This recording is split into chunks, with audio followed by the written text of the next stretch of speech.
कैसा अनुभव कर रहे हैं सभी? अच्छे की निशानी।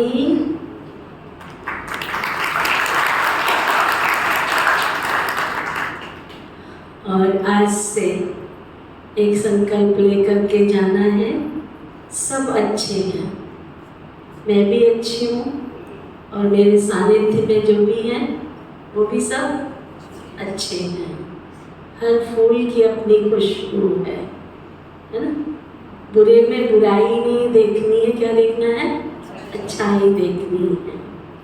जब हम छोटे थे ना तो एक बहुत अच्छा स्लोगन कहे या कहावत कहे या कुछ उसको जो भी बोल सकते हैं, तो हमें सिखाया जाता था, पापी से घृणा मत करो बल्कि उसके पाप से घृणा करो। सामने वाला व्यक्ति क्या कर रहा है, उसकी सिचुएशन कैसी है, वो किन हालातों में कौन सा कार्य कर रहा है, तो हमें उसके कार्य को नहीं देखना है, उसके अंदर छिपी हुई जो रूह है, जो आत्मा है, वो तो परमपिता परमात्मा की संतान है। मैं ज़्यादा समय नहीं लूँगी, लेकिन एक छोटी सी बात कहूँगी।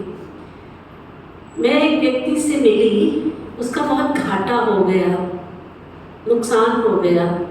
रास्ते में वो आ रहे थे तो ऑटो में बैठे थे, तो उनके काफ़ी पैसा था, 5 या 6 लाख रुपया होगा। तो किसी ने निकाल लिया उसकी पॉकेट में से, अटैची के अंदर था, पता नहीं कैसे निकाला।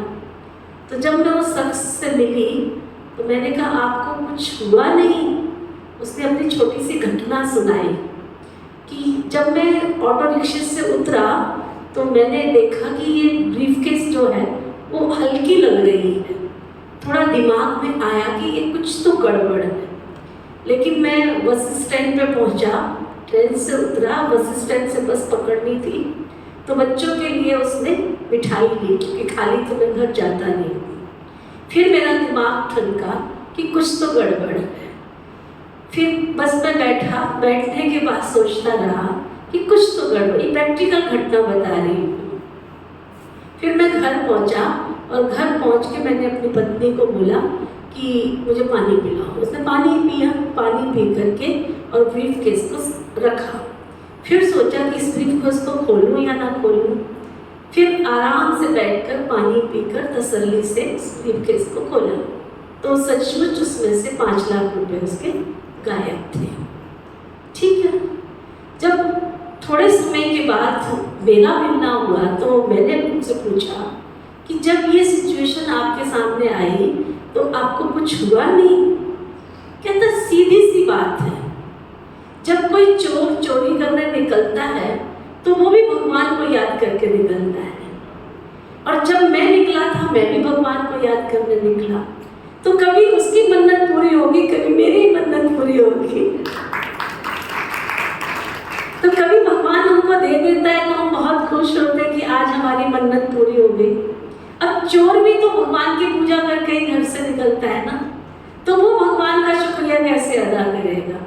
आज उसने जी भर के मिठाइयाँ बांटी होगी, भगवान के मंदिर में गया होगा, प्रसाद चढ़ाया होगा, तो भगवान ने उसकी मन्नत पूरी कर दी, क्योंकि भगवान तो है ही है ना, बोला है ना।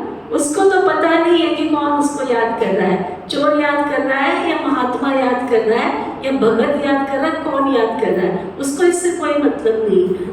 उसको तो इतना मतलब है कि मुझे प्यार से, श्रद्धा से, भावना से कौन याद कर रहा है, क्योंकि भगवान के पास केवल और केवल क्या पहुंचता है? हमारी मन की भावना पहुंचती है। इसलिए तुम भी अच्छे हो, तुम भी अच्छे हो, तुम भी अच्छे हो, सारा जगत भगवान का बनाया, सब अच्छे हैं। जब हमारा दृष्टिकोण ऐसा होगा तो बहुत खुशी हमारे जीवन में आएगी।